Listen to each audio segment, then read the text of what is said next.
Welcome back, everybody, to DissedMedia, a startup story, the podcast where we take you behind the scenes of starting a business from the ground up.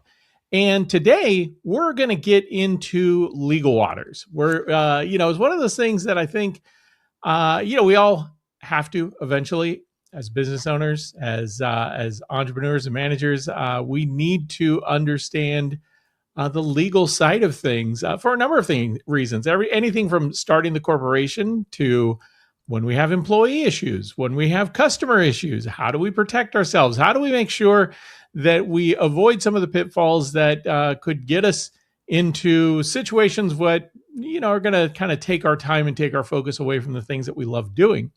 And so today, have joining me Bobby Klinck. Bobby, how are you? I'm good. I'm excited to be here. And to the audience, I promise we won't make this boring because talking about legal stuff, obviously you might hear that and want to run, but we'll keep it entertaining. And so it's not dry and boring like most legal stuff. It won't be like a terms of service agreement. Bobby, I was reading up a little bit about you and your background. And before we get started, I always like to kind of dive into that a little bit and just kind of set the stage for your experience and your wisdom that you kind of bring to the table here. Harvard University graduate, more than 20 years of experience in law. Yep.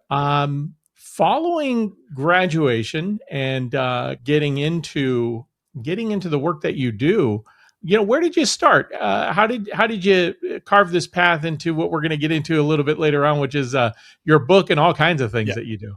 So I like to say that the first 8 years of my legal career was, in a sense, the path that many lawyers would just love to go down. I got a job after graduating from law school, working for a federal appellate court judge for a year. It's one of the prestigious positions you can get.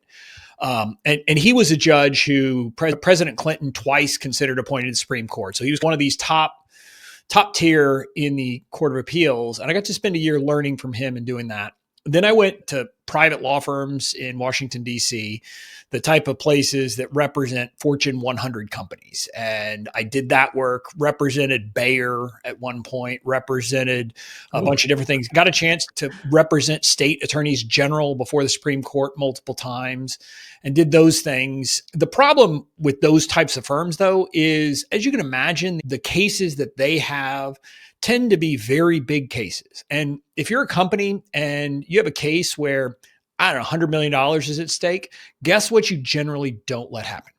You don't let someone who hasn't ever stood up in court stand up in court on your behalf. So it's one of kind of the catch-22s of those big firms. So after spending about 4 or 5 years doing that, I went and got a job as a federal prosecutor in Fort Worth. And that was I was thrown in by fire, stand up on a regular basis. There was rarely a week that I didn't have to stand up in court and make an argument of some sort or another, got to try cases, got to do all of that stuff, got my experience. And that's one of these things that people at these white shoe law firms often do to get experience. It's a great way to get your feet dirty. I got to go and argue multiple cases before the Fifth Circuit Court of Appeals in Louisiana. And it was a wonderful experience, but I knew that wasn't what I wanted to do long term.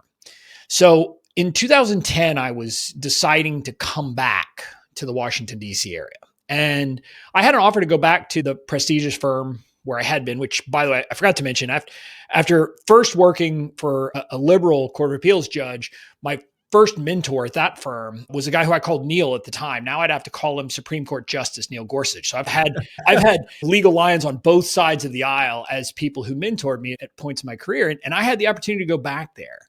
And I almost did, but I said, let me look around. I swear, I don't even know how I found this firm, but there was this small little firm, 2 guys, and they had started about a year or so earlier. And I just said, that sounds like fun, going and being entrepreneurial. And part of it is my dad was a business owner. So I grew up seeing someone and understanding the perspective of building a business and owning a business and being in charge. And so that's what I wanted to do. So I joined this little law firm as a partner. I like to say I was a partner in name only. I didn't have any equity in the firm, but they treated me fairly for the first well, for the entire time I was there. Thought we were going to change directions there. No, they treated me fairly, but the problem was I made one of those classic mistakes that business owners, that entrepreneurs make. We didn't have a written agreement about like, how was I ultimately going to become a partner in the firm, which look, at big law firms, that's not a big deal because you're making money. There's this set path, you do well and it works. Well, this firm did a lot of work on contingency. So there were periods I would go 6 months without getting a paycheck. Now, then we would have a big thing come in and I was treated fairly, almost make it a third of the money. But I had all the downside risk. And the problem was I had no guaranteed upside because if we'd hit some big, huge case, they could have just decided, you know what? We'll give him a little bit, we'll take it, and we'll just retire. They could have done that at any moment. And so my wife gets pregnant in 2013. And I said, we need to talk about this. And we tried to talk it through. And the problem I tell people is if you don't work these things out, like a partnership or something like that at the beginning, it is almost impossible to work it out later. And so we tried to work it out and then it didn't. And I remember that it came to a head a Sunday night. We had a kind of a just conference call and I was sitting in my basement. It was snowy outside, but we had this discussion and it didn't go well, to the point that literally if we'd been in the same room, I probably would have thrown a coffee mug at one of the guys because of the things he was saying. And I got off the phone. I looked over at my wife and my brother-in-law happened to be at the house that time. I said, we need to go to the office. And I took all my stuff back and I grabbed all my stuff from the office. And that was it. And I decided I was going out on my own and going to hang my shingle and start my own law firm. And that was in 2014. And since then, I've been building businesses in various ways. First a law firm, then an online business. Now it's turned into a software company. And so that's been my journey since then. And it's gone through a lot of different ups and downs. And I've learned a lot of lessons along the way, that's for sure. Yeah, it sounds like it. It feels like, correct me if I'm wrong, and I certainly may be, you probably had this knowledge that you brought a particular level of quality, skill, and expertise to the role. And they probably saw it differently and said, yeah, I mean, you're good, but. Well, and it wasn't even that. And this is why it's funny, because the problem was that to some extent, I had, like when I was at this firm, they did a lot of different types of law that I didn't really have any experience with before, but they didn't either. They were antitrust lawyers, was really their experience in the past. And they then had gotten, I don't even know how they met this guy, but had met this other attorney who had some patent stuff, some patent litigation stuff, and they were starting to dabble in that, but they didn't have any expertise in that. So soon after I joined, one of those cases really came to life. And then there was another they had a big class action lawsuit on an antitrust issue. I didn't know anything about that. So they said, why don't you just handle this patent thing? I knew nothing about patents, patent litigation. I knew absolutely zero about it, but I said, sure. And so I built that knowledge up, and I was the one who was then in charge of that kind of practice that we had that had a decent amount. It wasn't all of our business. It wasn't even, I don't even know what percentage, but I was doing that. And in that case, strangely, it was me and this other attorney who was outside who had brought in the stuff would kind of advise me on stuff, but it's basically me against one of the 5 biggest law firms in the country. And we were suing the Chicago Mercantile Exchange. And I like to say, I wiped the floor with them along the way. And so I knew I had value, but at the same time, what I'd say is, and this is the strange thing, if we had been talking at the outset when I was first joining the firm, the offer that they were making me 4 years later, I wouldn't have had a problem with. But as tends to happen, everyone's perspective changes over time. And that's why I like to say, look, whether things work or don't work, the best time to come to an agreement and to hash out all the details and all the important things is at the beginning, before it's working and before it's not working, because either way it can end badly. And it really is just hard to negotiate because everybody's going to have a different perspective. And if you're negotiating later, like I was with them, it really is a zero-sum game at that point. Like every percentage point I get is a percentage that they don't get. And so I could definitely understand it. And again, I can't even remember all the details about the way it worked. But I think part of the problem was, in some sense, it was going to make me worse off even over the short term. So it was going to be like, hey, if we hit grand slams, fine. I would have been great, no problem. But if we kept hitting base hits and doubles, all of a sudden I was going to be making considerably less than I had been making to that point at the firm. And it was kind of like, whoa, wait, this is not it really wasn't working out for me. And so it did it. But I also like to tell people a big part of the problem, like of the two guys, one of the guys was fine and he would have given me a lot more, but the other guy was the sticking point. I haven't talked to that guy since 2014. And the strange thing is that guy flew through Hurricane Sandy in a 10-person plane to get to my wedding, like 2 years before. Wow. And I haven't talked to him since. And it gives you a sense of when you make these kinds of mistakes and these legal mistakes, yeah, the business stuff can be painful, but oftentimes it will also have personal impacts and have those scars that can really hurt you in a personal way that you don't think about. And so I just tell people, don't do what I did. Don't make that mistake. Get those agreements, get all those things hashed out at the beginning so that you know it's taken care of. And it's funny, in the tech world, in the startup world, I see it all the time where people do these things and there is no agreement. They haven't even really talked about it. They just start working and building something. And I see that, I'm like, oh God, no, please, this is going to end badly. A couple things as you say that. One, as a little bit of an aside, it's interesting. There's this perspective that circulates in the business world that, well, it's just business, right? But the reality is that, we form bonds, we form friendships and partnerships. And it's a bit hurtful at times when you have to take that stance, when the relationship dissolves. I mean, I've been through that myself on a couple of occasions and it does suck, but it's hard. It's hard to reconcile that, I think, sometimes. Yeah. And saying it's just business is, look, if it's like an arm's length transaction, some company that you're doing business with or some person you're doing business with. You're buying a car. Yeah, that's one thing. But I'm saying if it's someone you work with, let's be honest. Most of us are going to talk to the people we work with more than we're going to talk to just about anybody else. And maybe it's not talking, maybe it's slacking, but you get my point. Where those you spend a lot of time with them. Right. Those are the people that we often spend the most time with. Like sometimes even more than our significant others or spouses. And if not more than, about they're maybe second to our spouses. And so it really often is, business is personal, whether you like it or not. Yeah, it is. The other thing I was thinking about as you were saying that is I've come across this in my own experience. Sometimes you'll get founders, people who work with each other, and like right away, they're like 50-50. Yeah. And I always tell people, like, you really got to think about that equity stake there, because even in a partnership, there are times when somebody just brings more to the game because of their background or their experience. And that, 50-50 isn't always the starting point in a partnership, in a duality.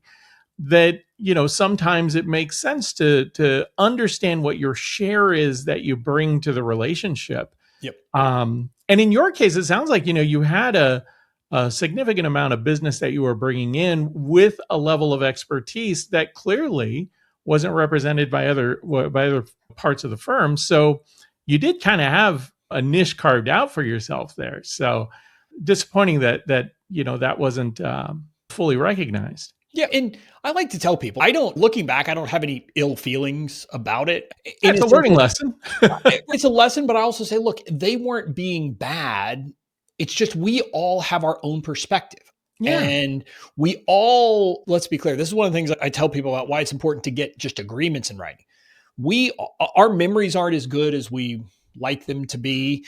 And what tends to happen is we tend to make ourselves more the hero in our story over time. And so I'm sure to them, they have a very different perspective, and it is perfectly valid. And that's why I just tell people, trying to negotiate these things after the fact becomes so dang hard. Whereas if you do it in advance, before you've built up all that, what tends to happen is, look, maybe you have a disagreement, but if you have a written agreement, you can then go look at the agreement and be like, oh, you're right, sorry. And that's kind of the end of it, right? Versus this feeling of one person feeling like they're getting screwed over and they're just having to back down. And so you just want to avoid that as much as possible. Well, and with those things, as we experience those what are seemingly setbacks at the time, blossom into new opportunities, which is kind of where you took things from that point. Considering that, as you got into starting your own firm, going out on your own, walk me through that a little bit. Like, how was that? What was the experience, and where did you find your niche as you moved out on your own? So when I went out on my own, I don't want to say I made all the mistakes, but I made probably 90% of the mistakes that people make. And part of it was, this wasn't a big plan. I didn't have some big inspiration to do this. I had one client who went with me. It was actually not a patent litigation case. It was I'm trying to remember what it was. It was a dispute about employment and equity and things like that. Ironically, funny that's how it was. But I was representing the guy who was kind of the plaintiff making the claim about something, and he decided to come with me. So the good news was that was on a contingency and it settled relatively quickly, which put a nice chunk of change in my pocket and gave me some breathing room. I also happened to, I don't even know how it happened. I reached out to some people I knew, and one of them, he had a firm down in Texas. I had thought about joining his firm at some point. He had called me when I was a prosecutor because I'd interviewed with him before. I'm originally from Texas, by the way, but so he had interviewed me, and I don't know if I just kind of reached out, but strangely, his firm had a legal malpractice case going on that involved patent litigation. They didn't have anybody who knew patent litigation. And so when I reached out to him, he brought me on as kind of counsel to this firm to help them with this case. And I just got a monthly kind of guaranteed payment each month, which was nice. I had these things floating me, but other than that, I didn't have much going on. And so at first, one of the big mistakes is I was saying I would do anything for anybody. And I don't mean that literally, but my website, you couldn't tell what I did because I said I would write briefs for you. I would do this. And it was just all over the place because I was afraid, because I was coming from a place of scarcity and I need to get something here and I need to catch any case that could potentially help. I mean, you had the kid. But I mean, I was literally just trying to say, I've got to find anything that'll work and anything, any kind of work that'll do. But as tends to happen when you do that, you don't get much. I had a couple of little things come in, but they were small. Meanwhile, I was saying, okay, I got to figure out how to market because that's something that they don't teach you in law school. Big firms definitely don't teach you that. Working for the government, I had not had to do that. And even at that small firm that I joined, it had come in. There was this source of work from this guy who was bringing these patent cases that had slowed down. Mind you, I'm still working with that guy now in some other stuff. That relationship has continued. But at the time, he didn't have a lot of work to bring my way. I had to figure out marketing. So the first thing I did, I said, you know what? Let me go buy these books about marketing for lawyers. Threw those out quick because they're really bad. Marketing, lawyers think of marketing as I'm going to talk to other lawyers. I'm going to write a blog post for other lawyers. I'm going to write a newsletter for other lawyers, and I'm going to go network with other lawyers. That works great if you're representing big companies because then lawyers are the people in big companies who are doing the hiring. But otherwise, wait, I'm not even talking to my potential clients here. This doesn't make a lot of sense. So I threw that out and went searching for more general marketing knowledge. And that's when I fell down the rabbit hole of online marketing. And I don't know how I found it, but I found HubSpot, which at the time was, I don't know that it was at the beginning of them talking about inbound marketing, but it was when inbound marketing, the idea of inbound marketing was hot. I got myself certified in inbound marketing by taking a bunch of courses there because I was like, what the heck else am I going to do? And I started doing it. And I started coming up with things, focusing in and saying, look, I do patent litigation. And I think I described a couple other narrow niches that I handled. And in patent litigation, then I started saying, you know what? I'm going to create like a little pamphlet that I can give to people. That pamphlet turned into an actual book, an Amazon published book called Patent Litigation Primer. And it was a bestseller on Amazon. Now, before anyone gets excited about that, in that niche, being a bestseller probably required me to sell 3 copies of my book on launch day. And that was about it because not a lot of people are buying books there, but it became this thing that people would buy and people would see it. And then as a result, they would trust me and call me about potentially representing them in patent case. But also, if someone reached out to me and hadn't heard of the book, I could give it to them. And it was this sense of, oh, this guy must know what he's talking about because he's written a whole book on the subject. And so I was doing those things and I was building that business. The problem was I had this realization that while I love the law, building a legal practice was not something I really wanted to do. And especially building the kind of legal practice I was doing, because I was doing litigation where I was in court fighting with people. And I would have to fight with people about some of the stupidest things ever. Like literally one time I had to fly down to West Palm Beach. Florida twice because it was in this case. And the other side, it was an accounting malpractice case. And the other side had given us their accounting work papers, which basically means all the accounting stuff where they've done all these things. And this is back in the day when everybody's doing handwritten notes, et cetera. And Some of the stuff they had given me were copies of copies. And at some point along the way, the copies had gotten illegible, unreadable because a paper had moved while it was being copied or something. And I said, hey, I need you guys to give me legible copies. And they refused. And so I literally had to fly down to Florida twice. First, because the judge required us to do what's called a mediation, go talk to somebody. They didn't agree. Then I had to fly down again for a hearing. We go to the hearing, and the judge looks over at the other side and said, seriously? Give him the damn papers. And I was like, okay, but why am I having to do this, right? Why is this my life that I'm having to do those things? And then at the same time, my daughter's getting older, and I had it was this weird period where in this very limited time, I had to miss her graduation from pre-K or from whatever, before kindergarten, because I had to fly out somewhere at the last minute because the opposing side was being annoying about something.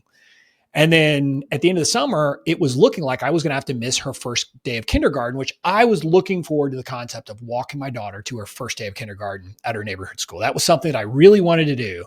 And I was like, this just isn't worth it. It's not worth living a life like this that I don't get to live my life. And I was working with a life coach at the time who, at first it was talking about relationships and life and all that other stuff. And after we'd probably been working together about 6 months, and this is all, I don't remember when and all these other time frames, but it's in all in that critical period. She says, okay, let's talk about your work. Do you like what you do for a living? And I stammered. And it was the first time I admitted to anyone other than maybe my wife that I really wasn't enjoying it. And I like to blame life coaches because they won't let you just wallow. But so she was like, okay, great. What are we going to do about it? And I was like, I don't know. And she said, and we brainstormed. She said, I could see you. And it's funny. She said, I could see you going to radio shows or going to podcasts and talking to people and talking to business people about the legal stuff. I said, that's interesting. So I thought about it and said, okay. And we wrapped up our call. We had another call 2 weeks later. By the time we had that call 2 weeks later, I had booked an agency to book me on podcasts, and we were already on the way of doing it. And this was, I don't know, 8 or 9 years ago. And it's funny, like looking back at that period, the images of me, it was the classic lawyer pose. I'm in a suit, turned sideways with my arms to the side, looking like this. That was like the headshot I was giving to people. No joke. I think I have that picture up here on my monitor. Not the ones on your website. The ones on your website, by the way, I like the more grounded approach, we'll say. Yeah, that was what I did because I didn't know any better. And the thing is, I had no idea about what a business was going to be. I was just like, okay, I'm gonna get into action. One thing that I'm very good at is I'm great at throwing spaghetti against the wall, seeing what sticks, trying things. And I like to tell people I'm willing to try stuff. And if it doesn't work, great. Because you know what? I can do really stupid stuff and people don't remember that.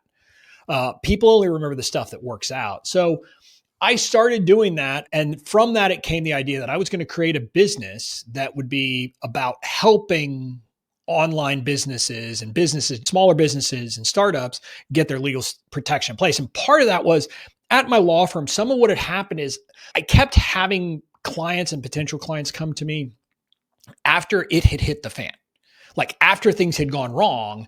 And it was at a point where they would come to me. I said, you could hire me, but quite honestly, we're going to have to spend a year, 18 months fighting this. It's going to cost you way more money to pay me, to pay all this other stuff than to just say, and chalk this up as a mistake you made and a lesson. And it was the kinds of things, many of them that could have been avoided with a tiny bit of work on the front, with just getting a written agreement in place in the beginning, or just dealing with something at the outset. And so my idea was, hey, maybe I can help people do that and do it in an affordable way. Because most of the people hadn't done it because it was expensive, right? Hiring lawyers, we're expensive. We cost a lot of money. And so they were And so they said, I can go without. And that had led to the problem. So I was like, what if I can make an affordable solution? And so it led to this idea. I was going to create something called Safeguard Your Online Genius, which was going to be a course with templates, all these things to help people.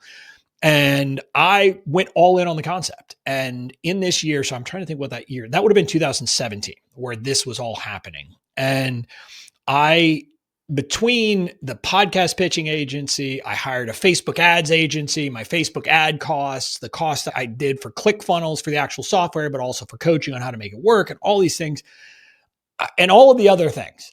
At the end of the day, I was into this about $50,000 or $60,000 before I had even really launched anything or tried to launch anything. And I was ready to go. I knew it was going to work out because I had the sense, hey, I'm good at this. I had a webinar using Russell Brunson's from ClickFunnels, his perfect webinar thing. I knew it. I practiced it the day before, recorded because someone had told me, hey, you need to be at an 11. Because if you're at a 10, if you're at a normal, it actually comes out flat on a webinar. So it's okay. So I recorded one. Like, yep, looks good. So next day I go on, I do the webinar, and then I ended it. And then I'm like, let me go in and see how many sales I made. 0. No sales. And then I think cart was open. I don't remember how long, but a couple of weeks, I made 1 sale. And that person asked for a refund on day 29 of a 30-day, no questions asked refund policy. And that was at the end of 2017. And I was like, what the hell have I gotten myself into? Well, on the bright side, you did get a write-off, right? For the investment. Yeah, there you go. But we can go with it on that. But so I had done this, and like at the time I transitioned, like my law firm, I had wound it down to no work. I wasn't bringing any money there because this is what I want to do. Again, one of those stupid mistakes, like bring the boat closer before, get the other business working before you stop the business that's working. And so I did that in early 2018. I was like, man, I don't know what to do. I said, I'm going to give myself one last shot. And I just looked at things differently in 2018. And I started approaching it not from a perspective of looking at it as transactions and all that, but really came back to my basic personality, which was how could I serve people and how could I help them and just be helpful? And so I started providing help for free, just engaging in free communities and paid communities that I was in, just being helpful, being a cheerleader. Sometimes it was about legal stuff, but sometimes, quite honestly, it was about marketing stuff that I had figured out because I had spent a lot of time on this stuff and I was starting to understand it. And so I was helping people. And then it just seemed to work. And part of it was I was in this community. I joined a paid course program through an affiliate, and this affiliate had brought in 1,000 people. And so those 1,000 people were all in a group on Facebook where I was just being crazy helpful, just engaging nobody's business. And it got me noticed. Like everybody in the community noticed me, but also the person, the affiliate who was now is a very big name, and her name's Amy Porterfield. She's like in the building course world. That's what she does. She teaches people to do that. And she had noticed me too. And this also happened to be 2018, where this little law called GDPR in the EU was going into effect, and everybody was freaking out because the law had been on the books for, 3 years, but nobody had thought about it until the month or two before it actually went into effect. And so it was like, what the hell do we have to do? And people kept asking me. I was like, I hadn't really looked at it. I was like, let me go find a good training that I can point people to. And I went to multiple trainings. I was like, I can't understand what they're saying. And I'm a lawyer. How is a business person or an entrepreneur going to understand this? So I went and I printed out the law, I read it, and I put together my own trainings. And unlike most lawyers who were treating that as an opportunity to make money, they were charging people $95 to come to a training. I was like, I'm going to create training and give it away for free. And so I did that. And then meanwhile, this woman, Amy Porterfield, the big affiliate person, reached out to me. She was creating her own course and was looking for a lawyer to create something, a bonus in it about the legal stuff. And she asked me if I would be willing to do it. Meanwhile, at this point, I've maybe made $2,000 or $3,000 online. And this woman who has a huge audience is asking me to do it. And I was like, so literally this happens. I run downstairs to tell my wife, and she's like, who, what, huh? She doesn't know. She has no idea. And then I run back up to my office. I'm like, be cool, Bobby, be cool. Don't act overeager. But so I respond something like, hey, yeah, I'd be happy to, but I don't know if you've heard, I don't know if I'm working on the training for X, Y, and Z about the GDPR, and we'll have to figure out a time that we can make this work. And I hit send, and I'm expecting, okay, it's going to be a while. Within 2 minutes, I get a reply back from her. Wait, great. Hold the phone. You're creating a GDPR training. How much is it? I'd pay for it. I said, no, it's free. And she was like, she was confused again. And so then she invites me to come onto her podcast. And at the time, she did not link out to anybody's freebies, but she did in that case to me because she felt what I was creating was so useful. And she had just seen me being helpful and serving in her community. So my list went from, 800 to 5,000 in a matter of a week. And by the way, I had separately planned to launch my next launch of what I was going to do, a reiterated, retooled thing of what I was going to do on May 2nd. My podcast episode with her went live April 30th. That was not planned. She didn't know my launch date. It just so happened to work. And so all of a sudden I went and I said, boom. And in May of that year, I made over $70,000 because I had basically, I felt like I had cracked the code, but I hadn't. I had just been doing it right finally. I was actually just looking at serving and saying, how can I help people? And if I help enough people, I trusted that the universe would take care of it, take care of me. And that's how I've built my business since then, is have that approach to things. Wow, I love that story for so many reasons. There's a little bit of parallel to some of the things that I've been trying to do with DissedMedia, what we do with the daily pitch. The mission, the mantra of our website is help managers, leaders, and entrepreneurs get better at what they do. Yep. Purposely broad because there's a lot of things in business that people can get better at doing. But, that is really kind of the goal. And the first, I've been running this thing for 3 years now, and it, similar to you now, I've not put nearly the amount you did into it, but to me, it's a labor of love. I enjoy creating stuff, and most recently, shameless plug for myself, just finished first book here on topics to help people get better at what you do as well. Available at Amazon. But anyway, the point about that, though, and you reminded me of something that someone on my board when I formed this company, a gentleman by the name of Matt Sankum, he mentioned, and it sticks with me. I talk about it all the time. He said, Ben, audiences take time. Yep. And he's very right about that. The other thing, when I asked him, because he's one of these guys who's been in this media space and journalism space for a while, and I asked him about ads, and he said, grow your audience organically first, because there's going to be a lot of people out there who are going to be willing to take money to promote you, or you do ads. And the problem is that once that money dries up, those people go away, and it doesn't necessarily translate into revenue. And so I've really kind of focused on a model, even myself, of we give a lot of stuff away. Yep. And do that purposely, because ideally what we're trying to create first is a community. And then, like with the book, these are the helpful things that if you want to dive deeper into stuff, you spend a little bit of money, not huge amounts, but a little bit there. As you think about like how you moved into the work that you're doing now, because now you have really, you have a couple books, you have an app, I guess you would say, a SaaS app.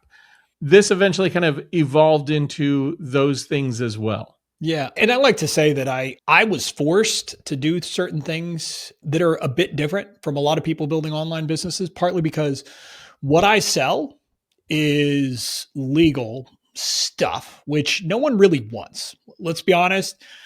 Once you've dealt with the legal stuff, you don't want to think about it. You don't want to deal with it. It's just, I want this problem solved and I want it out of my life. And the bigger problem is a great testimonial for someone who's bought my product is I bought Bobby's product and nothing happened. Think about that. That is the good result for people. Nothing happened. And so it's like, those are pretty compelling testimonials to get, but that's my life as selling what I sell. And so picking up where I left off the story. So I had this great May and I'm like, oh, this is awesome. And then I'm trying to replicate it. But the problem was I couldn't. And I was doing a lot of the stuff that people said. I was like, you know what? I'm going to run weekly webinars. The problem with running weekly webinars is unless you're going to dump, I don't know, $10,000 a month into ads, you're not going to get enough people. So I was often doing these webinars for one person or two people. And that gets disheartening, at least for someone like me. Like when literally I'm doing something and I know one person is there, I couldn't get my energy up. So through the summer, I was making a little bit of money, but it wasn't great. And there was an event in August, I believe it was August or September of that year. It was Amy Porterfield. She was having an event for all those people in that group. And I looked at my wife and said, I don't even know if I want to go. And she looked at me and said, you're going. My wife was just like, you're going. And there was no question about it. I said, fine. And part of it was, convince me this Amy lady is somebody important. You need to go. Whatever. But so I'm sitting there thinking to myself, part of the problem is, although I don't seem like this, nobody believes it when they talk to me like this. I'm not an introvert. I am what's called a shy extrovert. So if I'm talking to people I know, I'm great, I'm that. But I go to a conference, I go to something like that, I'm the guy against the wall who's, I don't know how to go talk to somebody or introduce myself into a conversation. That's not who I am. So that was part of my worry too. Plus it's on the West Coast. I was like, whatever. But my wife says, you're going. So I go and I fly in and I go to the hotel. And as I'm checking in, people start coming up to me and talking to me because they knew who I was, because I had been so helpful and active in the community that everybody knew me. That's and awesome. And so it avoided this weirdness that I had to deal with. And so the first day, like I think there were like 200 people who were going to be at the event, and only 100 people, I think the first 100 or something, got to go to the first night. There was a limit. I guess it was just people who had put in their names early enough. And I was one of them. And by the way, I was actually working there with Amy and her team separately, helping them with legal stuff. So they had interacted with me. But so we go to this event and there was this big long line to take a picture, because this is the big thing. You go to one of these events, you want to take a picture with the person. So there's a big long line. Fine. I'm waiting with people I've met and interacted with, and we're chatting it up. We get to the front of the line, and the number 2, the woman who I had been dealing with the most about the legal stuff, was there. And so I wanted to take a picture with her. At the time, look, I'm an old guy. I'm not good at taking selfies. I don't know what to do. So I hand her the phone. We take a selfie.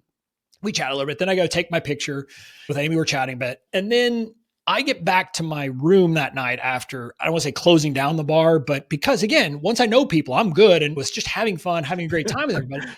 But I get back to my room. It's probably midnight on the West Coast. I live on the East Coast. I'm looking through my phone and I look at the selfie that I'd taken with the number 2. And behind her is Amy, this woman who is whatever. I've always known her as very, not formal, but don't not explain it, but isn't someone who does this. But she photobombed us like this, with her tongue out, just in the most ridiculous way possible. And I just started laughing. And I'm like, I got to tell somebody about this. And so I text a picture of my wife. Nothing about, it's 3 a.m. where she is. She's not going to see this. So I'm going to. So I go to sleep. I wake up the next morning to a text back from my wife. Why are you sending me pictures of you with random women? Because literally there was no context. It was just me taking a picture with one woman and another woman behind me. And she didn't know them. She knew these people by name, but had never seen their pictures. So they're, okay, we're getting off to a good start here. Then I tell one of these people who I had connected with in the community and who I'd met there, who's an Australian woman who liked to call me a Kiwi, which I think is an insult from an Australian, but I'm not exactly sure. But we like to have fun. And so I tell her this story and she's laughing. Then one of the presentations that day was about email marketing, about telling stories. And this woman who I'd told this story to, she looks over at me and she says, just gives me this look. And then after the presentation's over, she's like, you got to tell that story in an email. And I was like, maybe I should. And so after the event wraps up, I go back and I send an email to my list. And the subject line was, why are you sending me pictures of you with random women? And I tell the whole story of this thing. It was the highest open rate I'd ever gotten. My list, my community had always skewed female. About 70 to 80% of my community and list has always been female. I think it's because women are smarter and know they should get protection in place, whereas men are dumb a lot of times. But I'll leave that aside. But this was like one of the only times I'd ever had any men respond to my emails, because they were afraid that their emails had been hacked. And I was literally just sending this to them. But I got that, and I got an amazing response from people. And people were writing back. And so I said, maybe this telling stories is a way to go. And so that became my secondary. The thing I was known for, actually more than legal stuff for a while, was my emails. I built a cult following of copywriters even, who, these were people who did this for a living. And they said they saved a lot of my emails as swipe copy, as examples of how to do things. And it was everything from shock headlines. On one week, on Easter week, my subject line was, I don't like sweet baby Jesus. And it wasn't about the person. It was about a beer. There's a beer from near me that I call an abomination. It's let me get this straight, chocolate peanut butter imperial porter.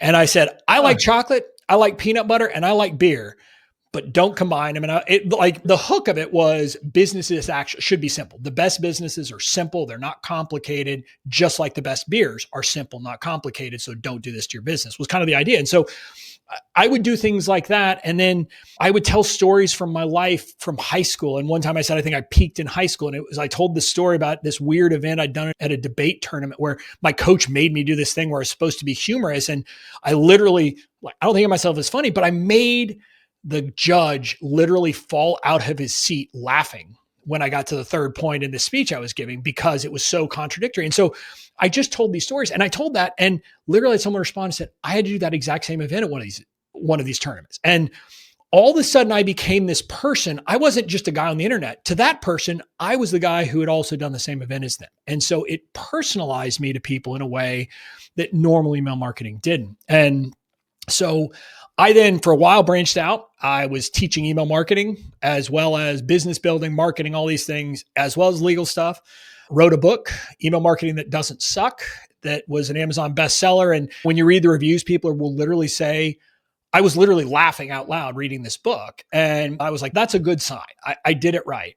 Plus, it's a category where you need more than 3 people to to rank. Yeah. And that one was, I think I got screenshots at the time because it was bestseller in categories where there were some big entrepreneurial books that were second and third. Now, those were ones that had been out for a while, and I did it right. I did a big launch team. I had a bunch of people providing reviews and buying on day one and all those things. It was a great experience. And the funny thing was, again, from a business perspective, the stupidest thing I'd ever done, because by the time I launched that book, I was no longer selling any products, or I didn't have any paid offers related to email marketing.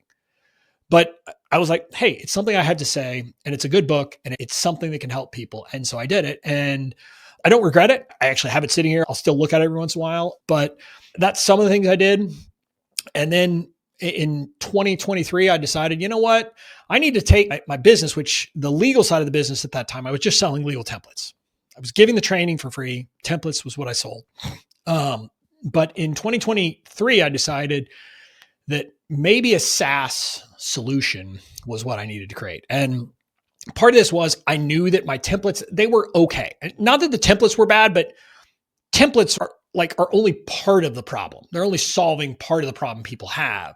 And I said, maybe I could create something that solves more of the problem. And this had been spurred on by, this was early days of ChatGPT. It had come out late 2022 for regular folks to look at. And so I was like, maybe I could actually create something to really answer people's questions about the legal stuff and help them understand the legal stuff. And so that was what really got me thinking about it.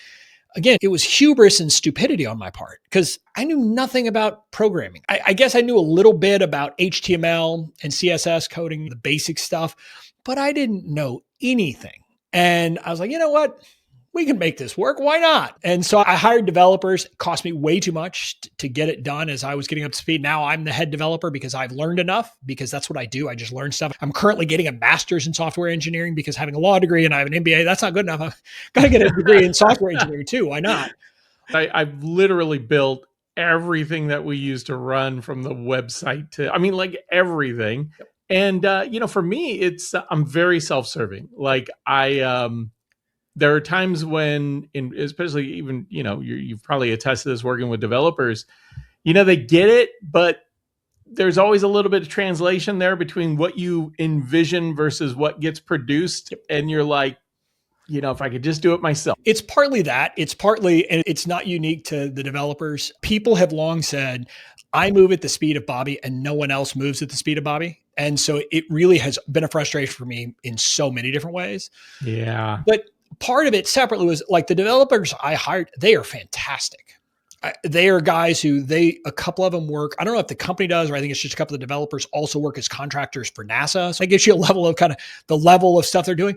But the problem was, looking back on, that should have been a key. Maybe this isn't right, because the problem was they were bringing that sense of, I don't say perfection, but everything had to be tested 8 different times and had to be validated and all those things where, look, we were worrying about potential problems that probably would never come up, but we should solve them in advance. And that's just not the way you build software as a startup, right? As a startup, you build software from hey, get the MVP up. And it's not just the MVP. It's hey, this is an edge case that may come up, maybe not. Let's put it out. And if it becomes a problem, we fix it then, right? We deal with that later. Yep. And we weren't taking that approach. So we got way behind schedule, way over budget. And you did say they worked for NASA. The product they built was great. And what I like to say is, so we had 3 core features that were going to be the initial core features. And again, this is kind of my stupidity. I should have just said, hey, I'm going to create this one, replace the agreements, basically should have been the core. That's what I'm going to do. And then later I'm going to introduce these things. But why just limit that? But we had these 2 other things we're going to introduce. We got 2 of the 3 done with them. It cost 2.5 times as much as all 3 were supposed to cost, and twice or 3 times as long. I developed the last one, but I like to say I couldn't have built that last one without the framework they built, because I didn't have to code up CSS. I didn't have to do a lot of the stuff because that was already done, but it was this other thing of creating a chat functionality. Again, it was this struggle. And part of it is, look, we're in a very different age than we were 3 years ago. 3 years ago, you had to be a very experienced coder to create anything workable code. Now you don't. Now, I don't believe in the notion of people who are out vibe coding and don't know stuff. And when I was working with the coders, you do have to have a sense of what it's doing. You can't it's not autopilot. And I was the chief architect of the database. I owned the data even when I was working with the developers. Yeah. And so that was always my thing. So I always understood that. I just wasn't writing the code. And so in a sense, I was in this perfect position. Hey, I can get AI to write the first draft code. I can go in there and fix it and do those things and make things better. But we're in this very weird world now that is so different. And my daughter is 12. And my God, I can't even imagine what she's going to have to understand and learn in her lifetime. She will never know a world without AI. Yeah, it was funny. I was driving with my wife earlier. I had to go to the DMV. We don't want to talk about that, but I had to go to the DMV. And it was funny, like after we were leaving the DMV, I pulled out my phone because we had to run somewhere else. I pulled out my phone, pulled up Apple Maps, and then I didn't know the address, but I typed in where I wanted to go. It searched and found it.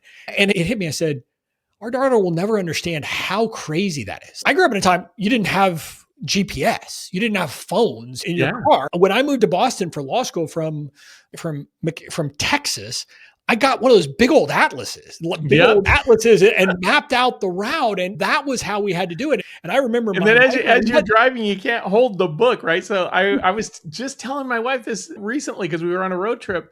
And I said, I used to count, okay, I get off the exit, I hang a left. I'm going to go 3 streets and then I'm going to, go like you just memorized a pattern of how to get somewhere, but I couldn't remember street by street. Yeah. And I'm just thinking about, and again, like what I was trying to get across to my wife, it wasn't even GPS. I'm saying the fact that I didn't even need to know the address now. I just like type in, I'm looking for Aldi and it goes on fine. I'm like, when you think about these things, but it's like my daughter will never understand that because she grew up in this. And we were out with my mother-in-law last night where I was talking about the fact my mother-in-law was excited because apparently some schools are bringing back cursive. I think that's dumb. I don't know that kids really need to learn cursive, but whatever. But we were talking about typing. Like when I was growing up, we had a typing class. I think it was in middle school where we had typing. And so we had to have typing because you had to learn it at school because you weren't doing it normally. Whereas my daughter has been typing her whole life because devices that she has always had a keyboard. Yeah. And so they don't have typing class anymore. It's just like little things like that. But I will say, I did learn how to type correctly. Right. I'm not one of the 2-finger kind of typers. I like fully all digits. Yeah. And that's useful. But I'm saying that's what we had to learn. Whereas I think kids like today, like I just watch her and she has learned it. I don't know how, but intuitively. But yeah. But it is funny because bringing it back, I'm saying like, luckily my daughter, she wants to be a vet as of now. And I hope that sticks around because that's a job category that'll still be around. AI is not taken, that's for sure. But AI is going to eat a lot of the world. And I think that's a reality that we have to face. And it's the first time that a technology revolution is replacing knowledge workers.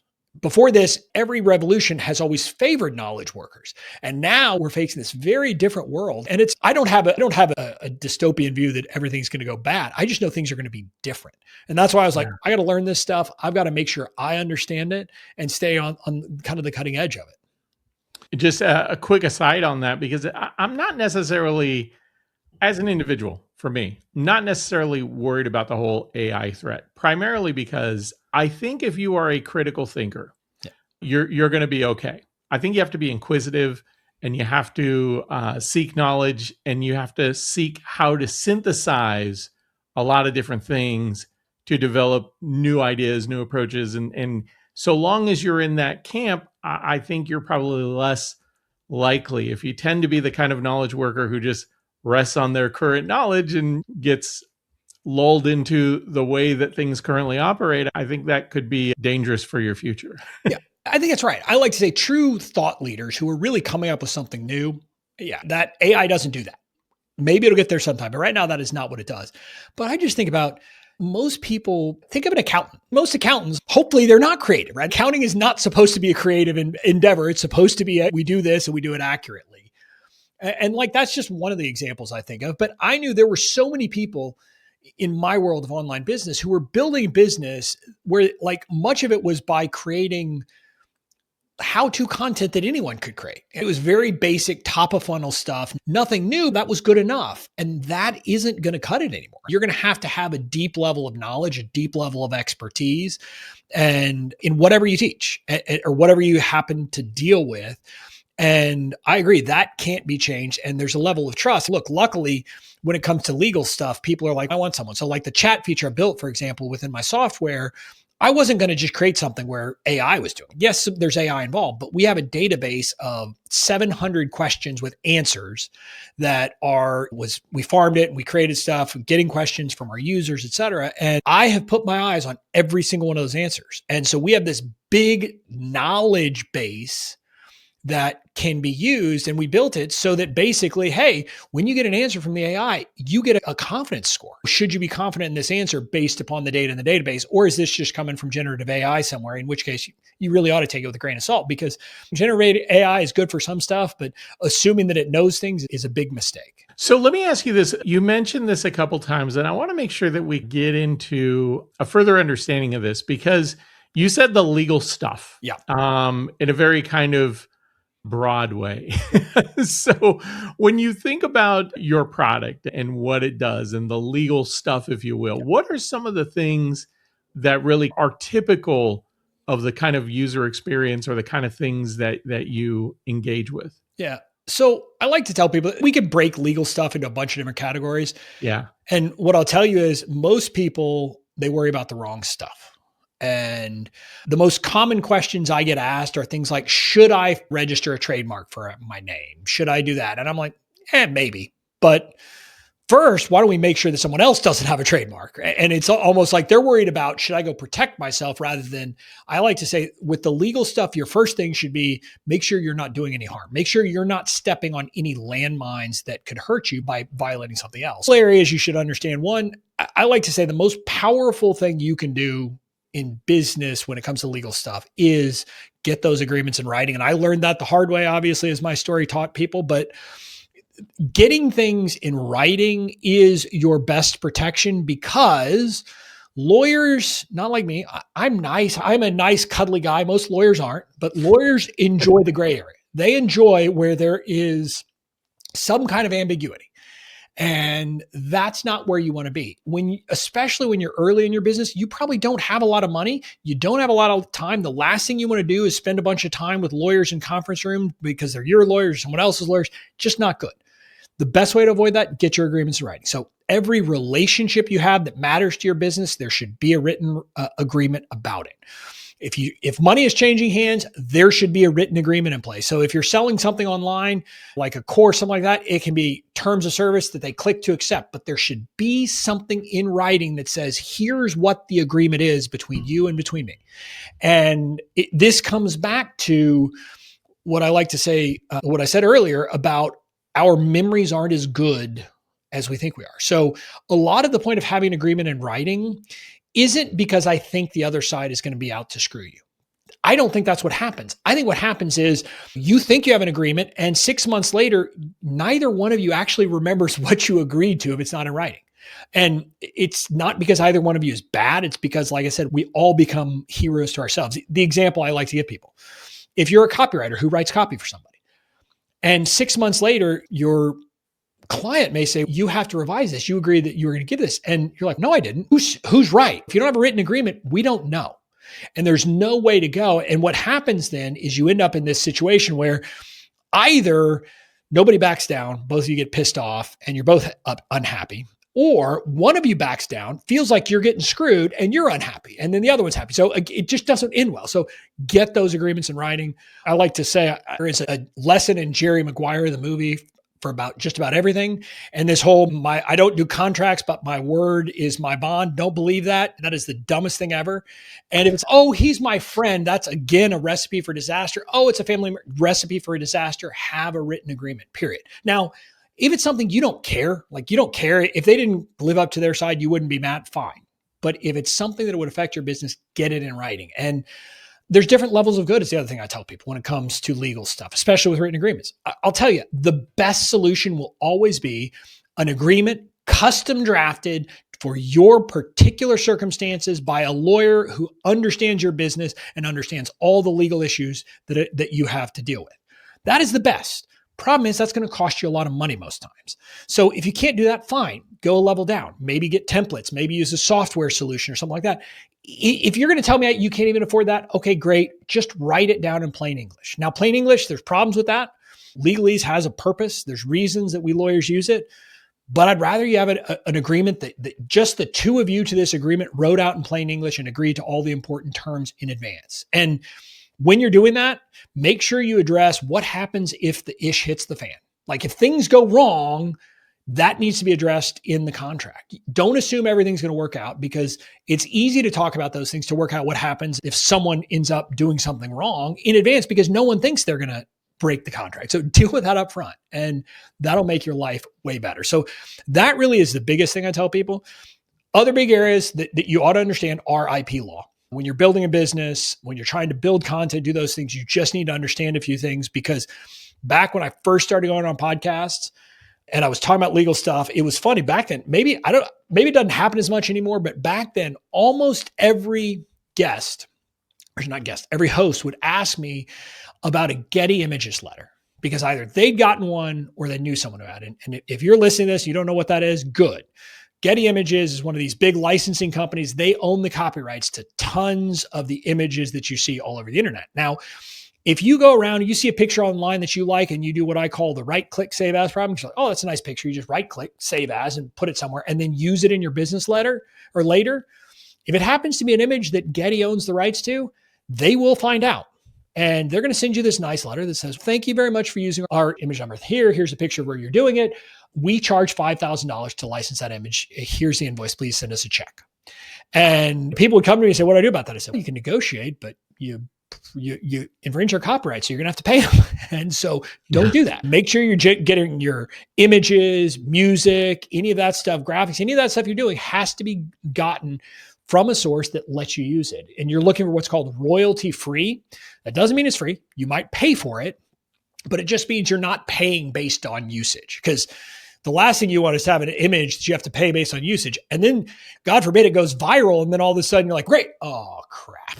I got to pay a bunch of money for this. Don't do that. And like I said, I've heard people early on in my career, I saw these people complaining about how YouTube was out to get them and it was clearly political. And then they described it. I was like, this was back in 2017. And I looked, I was like, oh, you used music that you didn't have a license to. So they took your channel down. That's what they do.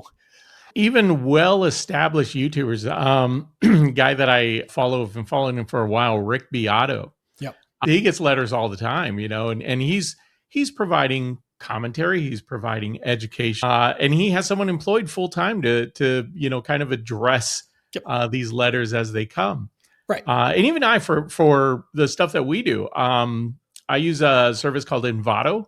Yep. Has a lot of royalty-free, everything from images to music, and everything that we put through. That is one of the things I made sure of, primarily because I've heard of these instances, but also a little familiarity with that. Just people who I know work in the film or music industry, and it's very important to make sure that you have the right to use stuff, especially if you're a commercial business. Yep. Really cannot do the copy-paste kind of stuff. Even for our podcast, like one of the things I ask of guests, I'm like, send me your headshot. And again, it's one of those things. There's a lot of things that happen in this. And I just like to tell people, I used to hear people say, oh, wasn't there a 7-second rule? What? I was like, 7 seconds is a ban, but I don't know this rule you're talking about. And they said, well, I heard I can play 7 seconds of a song and it's not a problem. I'm like, I don't know where you got that, but that's not the Yeah, law. if that's true, people could use the Intel jingle all they Right. wanted to, or Exactly. there's these copyrighted sounds that are certainly less than 7 seconds all over the place. Yeah. And it comes down to basically there's this concept in copyright called fair use. It is an exception that allows you to make fair use of copyrighted material. But what I'll tell you is it's really complicated. It's not a silver bullet. And kind of like you talk about the guy who's got someone whose job is to respond to that. There are lawyers who spend their entire career litigating fair use issues. So assuming that you're going to qualify is a mistake. And one of the factors, is it a commercial venture or not? So if it's a commercial venture, that is a strike against you. So if you were in business and using it in business, it's going to be much harder to win that claim. And so I just tell people don't do it. There's little things like my emails. I've never included a meme. I've never included a GIF in one of my emails because there's all kinds of potential copyright issues with those. And it might be okay. You might be allowed, but I'm like, it's just not worth the headache. It's not worth the risk for me to deal with that. And so I don't do it. And I just tell people, you need to understand the risks involved. And the other thing I would say is when it comes to legal stuff, it's levels of good and not just levels of good, but levels of risk, right? So there are certain things that I always tell people, here's the law, but I also bring but here's the business reality. Example, you should be getting a release from anyone who provides you a testimonial. If you want to use their name, image, or likeness, you need a written release. And you may or may not. Some states will allow non-written waivers of that. Some states require it. And so unless you want to spend a lot of time figuring that out, just best practice, get that. But at the same time, what are the chances that someone gives you a testimonial and then is going to be mad about you using it? Probably pretty small. So don't lose any sleep over that. But again, it's like those kinds of things. I want people to understand the legal stuff and make the decision. So I've told a lot of people about memes and GIFs and they say, you know what? It's fine. I understand that. I'm willing to take the risk. Cool. You know it, you understand it, and you're making an informed decision. It's up to you because the stuff I help people with, look, you're not going to jail for this. This isn't, they're going to come after you. Most of the stuff like the GDPR, that was one of the most hilarious things. There was all this buzz around. I said, I guess there are GDPR police, not really police, but there are people enforcing it. But guess who they're going after? Facebook, Google. They're not coming after us, right? We are not the problem here. So just be good about this and try to do it. At the end of the day, a lot of small businesses aren't bankrolled and worth millions of dollars. Right. And so it's frivolous to go after a small business that could basically just be like, oh, I don't have the money to cover it, so we'll just close shop. Yeah, exactly. And I just like to tell people what you want to do is control the controllables. And that's getting written agreements in place, understanding these things. And ultimately, what I think most business people should get to the point of is you don't need to understand most legal issues. What you need to get is to the point that you have anytime I mess with my hands, I get that image, but you just want to get to the point of having a tingly spidey sense that, ooh, maybe there's a legal issue here. And then you can go out and try to figure out, is there something here? And again, while I wouldn't say rely upon ChatGPT, you could go ask it if something seems weird, and maybe it'll put you on a line where you could then go do some research and find out, is this an issue? Yes or no. But you just want to get to that point that you start to sense that there's stuff. And I like to joke, a lot of people believe that like law school teaches lawyers law. Maybe a little bit. Really, you graduate law school and all of our exams or most of our exams are what are called issue spotters. The point is so that we spot an issue. Now, we would have to write essays about what the thing was, but I had many teachers that said, look, I really don't care whether you actually get the right answer. I care that you spot all the potential issues. Like if you spot all the potential issues, you're going to get an A, whether you get the right answer, whether, what you come out on the resolution of this issue is right or not. Because in law, that's the issue, is getting to the point you can say, and then say, okay, I got to do some research here and understand and figure out what the particular answer is in these circumstances.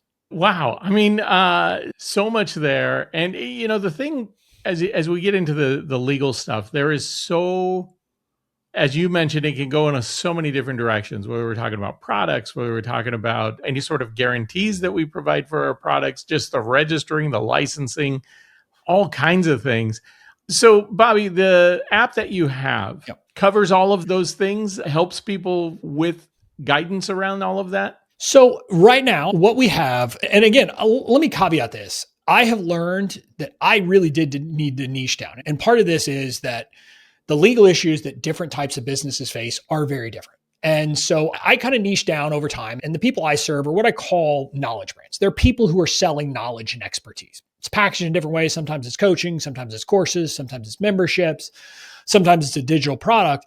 But we've designed this app to really help those people. And right now the app, and it's called Plainly Legal, it's got 3 core features. One, and this one is free because I have this weird belief, going back to this notion of serving, that I don't think people should have to pay me to understand the legal stuff they need to address.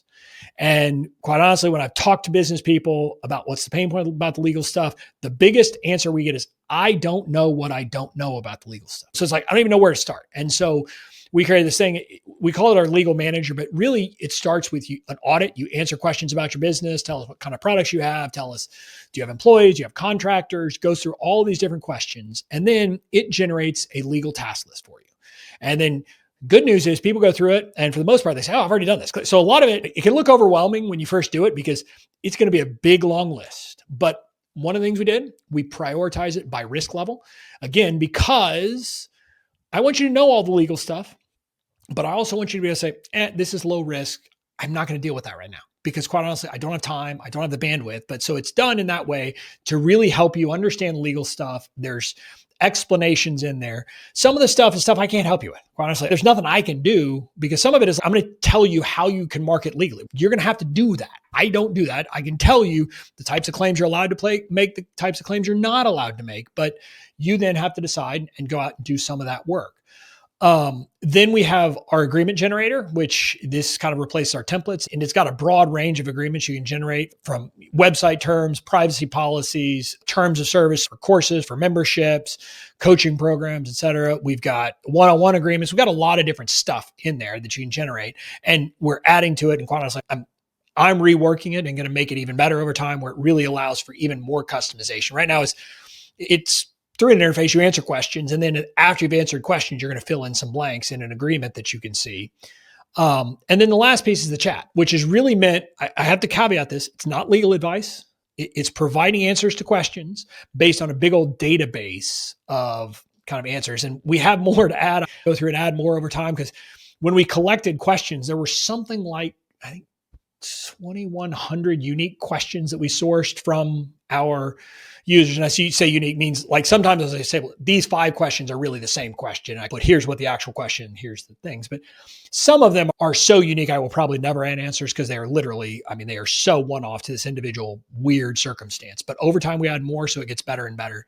But that is meant to help people get an understanding of legal stuff as well to get their answers. So that's what it is now. I've got bigger visions. My long-term goal for it is to create software that for small businesses can serve the role of an in-house counsel's office. So I used to work with these companies. They would have entire teams of lawyers in-house who they basically did everything. They were the ones who handled all the contracts, dealt with a lot of IP issues. And over time, that's my goal, is to build this. We're not there, but that really is my vision for this, to really create a one-stop shop for businesses to get the legal protection in place. That's really awesome because I think about, there's a trend that's been going on for a couple of years now, fractional CFOs. Yep. And I can see this kind of being the fractional legal go-to. It's a tool that will give you a lot of good foundational information. It's not necessarily counsel, yep, but it will maybe point you to say, you're probably getting to a point where you need to go talk to someone now. Yep. And I like to say, I told people this with my templates. They would always say, I had a lot of people who said the best part of my templates, the same thing with the agreements they could generate from the app. Basically, they have a counsel, but rather than have a lawyer draft it from scratch, they generate the agreement and then they take it to the lawyer and say, here's my working agreement. What would you change? And how would you tweak this for our particular circumstance to make it better? And that way, hey, they're not writing it from scratch. You're going to save a lot of money. They'll spend maybe an hour or two versus 5 hours or 10 hours or whatever it is. So there are solutions. But yeah, look, what I'll tell people, every business, like I say, if you can afford to have your own lawyer on retainer doing these things, great. You will be much better off. You will. And I'm not going to lie to people about that because as good as the software is, it's obviously built on patterns, not your particular circumstance. I can't possibly deal with every particular circumstance. I've always told people it's the 80-20 rule. I'm trying to get the 80%.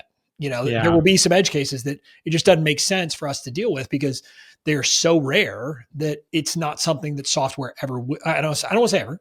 Maybe as AI gets better and maybe I can really train something up, but we're not there yet. And I'm not going to tell you we're there yet because I think that's important. And like I said, on the chat feature, we really built it because my view was, hey, we have a system, it'll give you an answer, but it's going to make very clear to you if this answer, hey, we're not claiming any credit for this, take it with a grain of salt, because I think you understanding and knowing how valuable or how much you can read into this is important. And we went even further. So if you ask a question in my chat feature, the way it's built is through complicated stuff that I've tweaked, tested, et cetera, it pulls the 5 closest questions in our database and sends that off to be synthesized and to be taken. And there's a lot of guidance, a lot of guardrails. But you don't just get the answer, you will also get links to all of the questions that were sent. You can click on those links and then it opens the answer that I wrote.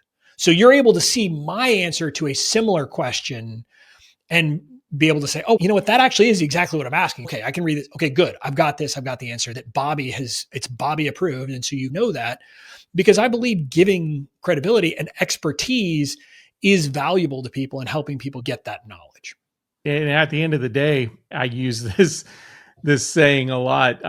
Sometimes we need a compass, not a GPS. We need to be pointed in the right direction. And when we need a better tool, something that is more accurate, then we can look for that. Yep. But man, the number of people who can benefit from just knowing whether they're on a path that's going to lead them in a bad place, that's good to know. Yep. But it's funny because I always joke.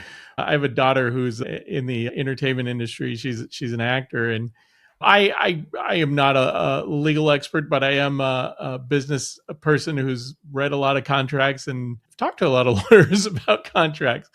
And so I usually give them a once over. And man, sometimes I come across them and I'm like, did they just copy this off the internet and put in their information? I'm like, this doesn't make any sense. What are they trying to say?